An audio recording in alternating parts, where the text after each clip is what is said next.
একটা প্রবাদ বাক্য ছিল যে কাক কাকের মাংস খায় না, তৃণমূলের নেতাদেরকে মারে। সেটা কিন্তু আমরা এতদিন জানতাম কাক কাকের মাংস খায় না।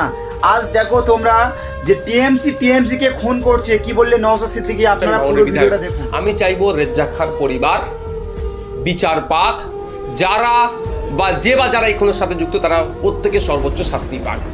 আমরা দেখলাম বেশ কিছু ঘন্টা অতিবাহিত হয়ে যাওয়ার পরে গ্রেফতার হয়েছে তিনি আবার সরকার সাহেবের ঘনিষ্ঠ। যে খুন হলো সেও সরকার সাহেবের ঘনিষ্ঠ, যে খুন করেছে যাকে এখন অ্যারেস্ট করেছে সেও সরকার সাহেবের ঘনিষ্ঠ। এখন সরকার সাহেব যাবে কোথায়? আমি অন ক্যামেরা বলছি, যদি সরকার সাহেবকে সঠিকভাবে জিজ্ঞাসাবাদ করা যায় এই খুনটার বিষয়ে, তাহলে অনেক রহস্য উন্মোচন হতে পারে। ইভেন সাথে সাথে বলছি, সরকার সাহেবের ওই দিনকে রাত্রে, যেদিনকে 10 তারিখ খুন হয় Razzak Khan, right side, left side, back side, front সাইডে যারা ঘিরে ছিল সরকার সাহেবকে, যে সমস্ত তার দলের নেতা কর্মীরা, এদের মধ্যেও অনেকের নাম দেখবেন আগামী দিনে আসতে পারে এই খুনের সাথে, তৃণমূলের কর্মীকে খুনের সাথে যুক্ত। শওকত মোল্লা সাহেব আজকে যেটা জানিয়েছেন যে গ্রেফতার হয়েছে সে তৃণমূলের কেউ না এবং এর পিছনে আইএসএফের ষড়যন্ত্র আছে। গ্রেফতার হচ্ছে, নামটা কি?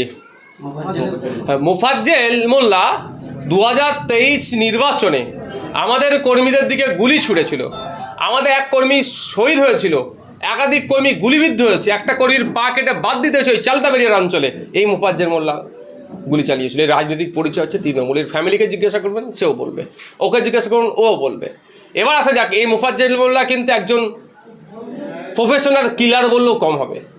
2009 সালে খুনের অভিযোগের নামে আছে, বিভিন্ন সময় একাধিক খুনের অভিযোগের নামে আছে। শওকত মোল্লার ছত্রছায়ায় থাকতো। আমি এটা বলছি, সিডিআর যদি বার করা যায় শওকত মোল্লা লোকেশান আর এই খুনির লোকেশান, বা 1 নম্বর ব্লকের কিছু নেতা, 2 নম্বর ব্লকের কিছু নেতাদের সিডিআর যদি চেক করা যায়, দেখবেন ম্যাচ করছে কাছাকাছি সব। কেন? তাহলে কি করছিল? এখন সরকার সাহেব যে কথা বলে ফেলেছে আর উগলাতে পারছে না, মানে প্রত্যাহার করতে পারছে না, ওই জন্য কোনো না কোনো অ্যাঙ্গেল থেকে আইএসএফ ঠেলতে হচ্ছে।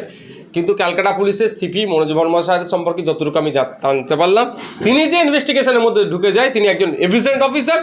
আশা করছে যে তিনি সঠিক উন্মোচন করবে এবং ভাঙড়ের একজন ভোটার, যাতে ভোটারকে যে খুন করেছে তার পরিবার নাই পাবে।